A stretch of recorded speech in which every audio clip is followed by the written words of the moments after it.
Court इस चीज को इंश्योर करे कि जिस जेल में वो है, जहां पर तमाम आतंकवादी और डी कंपनी के लोग रहते हैं, जिसके खिलाफ अर्नब हमेशा से आवाज अपनी बुलंद करते रहे हैं, किसी ने एक चाकू मारकर कह दिया कि भाई सरबजीत की तरह ये तो हो गया, हम कुछ नहीं कर सकते, बाकी जिसने मारा उसको आजीवन कारावास दे दो, फांसी दे दो, उससे कुछ नहीं होता ना। सर, जिस तरह से आज अर्नब गोस्वामी की अंतरिम जमानत खारिज कर दिया कोर्ट ने, कोर्ट पर भी सवाल खड़े हो रहे हैं। हम सवाल तो नहीं खड़ा करना चाहते, लेकिन जिस तरह से इस समय लोग सोशल मीडिया पर लिख रहे हैं, उसको आप कैसे देखते हैं?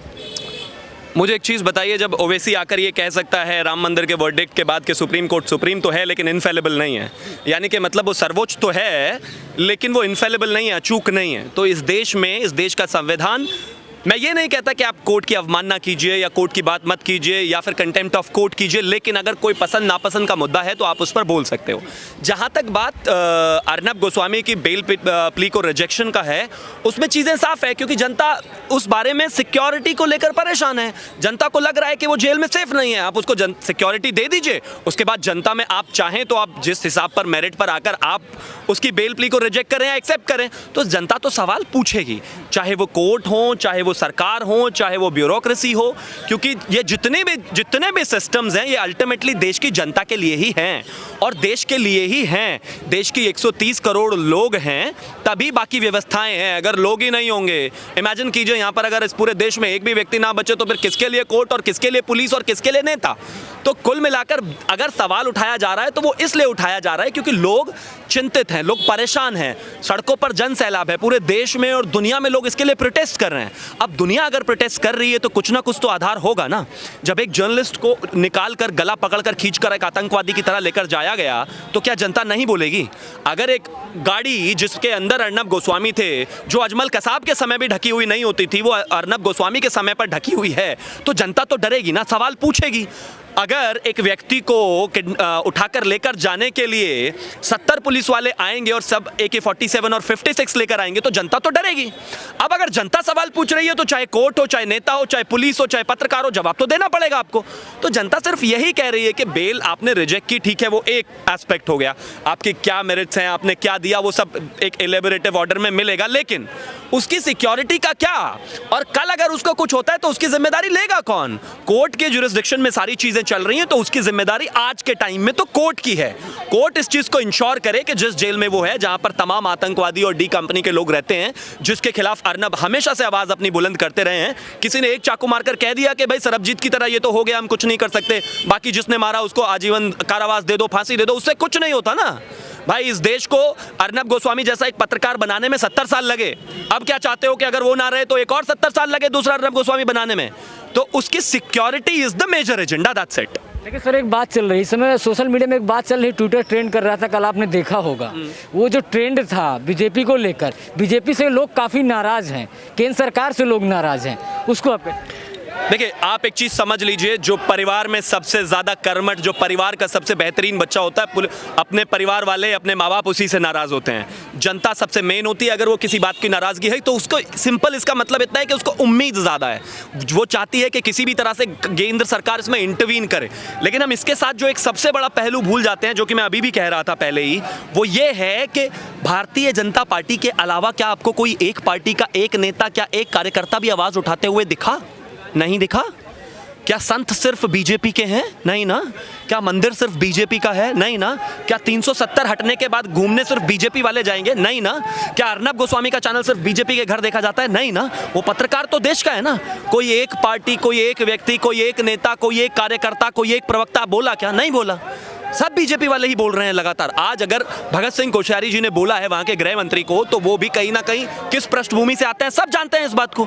मैं सिर्फ इतना कहना चाहता हूं कि हाँ, सरकार से जनता कुछ और उम्मीद कर रही है, और लेकिन इतना भरोसा सरकार पर इस देश की पब्लिक को, जनता को आज भी है कि जो भी करेगी ये सरकार बेहतर ही करेगी, और पूरी उम्मीद है कि जल्दी से जल्दी, जिस तरह से चाहे वो कोर्ट का मामला रहा हो, चाहे वो भगत सिंह कोश्यारी जी का मामला रहा हो, चाहे वो उसके अलावा हमारे राम कदम जी का मामला रहा हो, चाहे किरीट सोमैया जी का मामला रहा हो, सब ने मिलकर लगातार इस चीज में अर्नब गोस्वामी जी का साथ दिया है, आगे भी देंगे और किसी भी तरह से उस व्यक्ति को बाहर निकाल कर लाएंगे। सर, मीडिया को लेकर एक बहुत चर्चा हो रही है कि मीडिया इस समय साइलेंट है, मीडिया कुछ बोल नहीं रही है। हाथरस वाला मामला होता है तो वहां पहुंच जाती पूरी मीडिया, जब अर्नब गोस्वामी के साथ ऐसा हो रहा तो कोई बोलने के लिए तैयार नहीं। आखिरकार क्यों है? देखिए, मुझे सिर्फ एक चीज़ का प्रॉब्लम है कि जैसा सारी देश और दुनिया इस चीज़ को अच्छी तरह से जानती है, जहाँ पर भी जितनी जगह भी ये तमाम तरह की चीज़ें हुई हैं, जैसा कि जीडी बख्शी साहब ने भी कहा था और मैं भी इस बात को रिपीट कर रहा हूँ कि वाकई जर्मनी में जब एक का घर जल रहा था तो दूसरा इसलिए नहीं उठा जब नाजी हिटलर का राज चल रहा था कि भाई वो उसको हो रहा है, मुझे क्या लेना देना है। होते होते ये हुआ कि पूरा जर्मनी जो है हिटलर शाही में कन्वर्ट हो गया। हिंदुस्तान में जब मुगल आए थे और उन्होंने आकर इस देश पर राज किया था, वो इसी तरह से किया था। पहले एक राजा को पकड़ते थे, दूसरा चुप रहता था, फिर उस पर कब्जा करते थे, तीसरा चुप रहता था। इकट्ठे अगर खड़े होकर लड़ जाते तो शायद बाहर निकल जाते। मीडिया के लिए आज अर्नब गोस्वामी हो सकते हैं, कल कोई और भी होगा, फिर क्या करेंगे, फिर कोई तीसरा होगा। लेकिन ये भी एक सच्चाई है कि इस जर्नलिस्ट के साथ पूरा हिंदुस्तान है, बाकी किसी के साथ कोई एक व्यक्ति भी नहीं होगा, क्योंकि अगर आज वो आवाज़ नहीं उठाएंगे तो कल वो बिल्कुल इर्रेलेवेंट हो जाएंगे।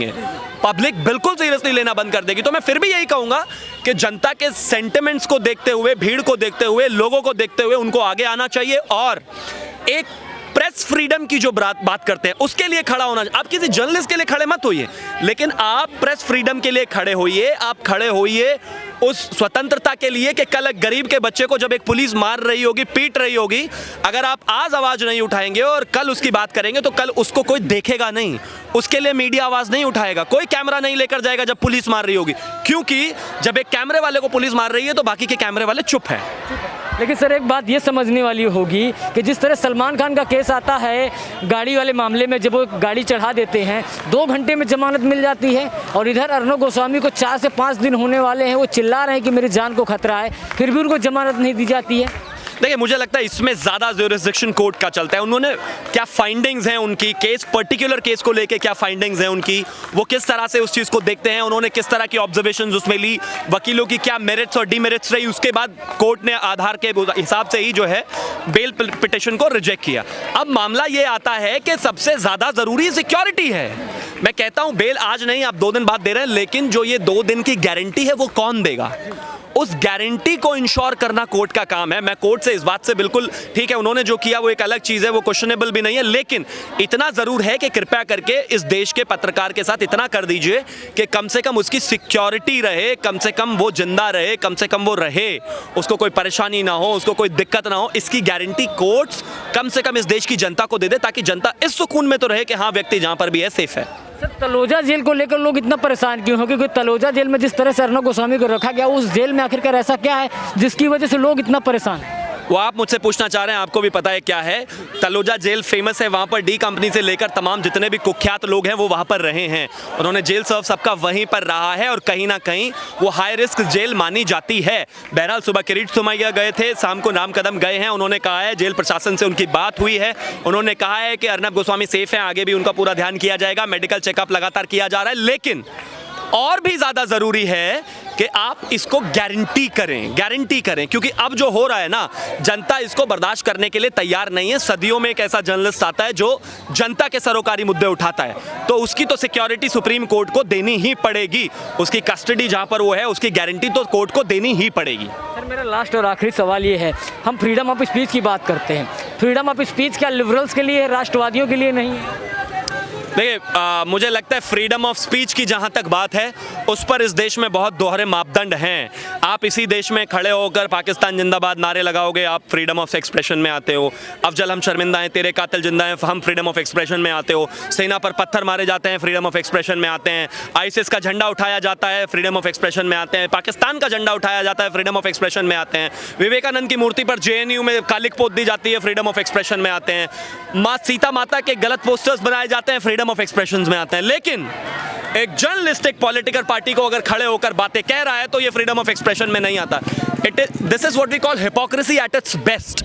इस पर काम करने की बहुत ज़रूरत है और इस पर बहुत आगे बढ़ने की ज़रूरत है। और जो अपने आप को 70 साल से इस देश के राजा मानकर बैठे हैं, जितने भी जर्नलिस्ट हैं, जितने भी जर्नलिज्म की यहाँ पर कंपनियां, मैं उनको कह दूं, आप उनके जर्नलिज्म का स्तर इतना बेहतरीन है कि हम नीचे से टॉप में आते हैं, नीचे से टॉप करते हैं। मतलब लीबिया, जहाँ लेबनान और पाकिस्तान जैसी जगहें हैं, उनसे भी बुरे स्तर का मीडिया हमारे हिंदुस्तान में है। तो कृपया करके जब आप यहाँ आकर खड़े होकर कहते हैं और काली स्क्रीन करके कहते हैं कि ये देखिए हम जर्नलिज्म के लिए खड़े हैं, अगर खड़े होते तो इस देश की जर्नलिज्म का स्तर कम से कम लेबनान से तो बेहतर होता। तो इस बात का लेक्चर मत दीजिए, सुधार की जरूरत सभी को है, मिलिए बैठिए कीजिए, लेकिन फ्रीडम ऑफ एक्सप्रेशन सबके लिए बराबर है। एक भगवा झंडा लेकर चल रहा है, उसको भी सिक्योरिटी चाहिए, उसको भी सुकून चाहिए, वो भी कुछ भी बोल सके, और कोई और झंडा लेकर चल रहा है वो भी खुशी से और शांति से ओपनली बोल सके। दोनों को बराबर अधिकार होने चाहिए। ऐसा नहीं कि एक एंटी इंडिया रिपोर्ट चला रहा है चैनल, वो आज तक चल रहा है, और एक व्यक्ति ने 4 खबरें दिखाई हिंदुत्व को लेकर तो उसको जेल डाल दिया गया।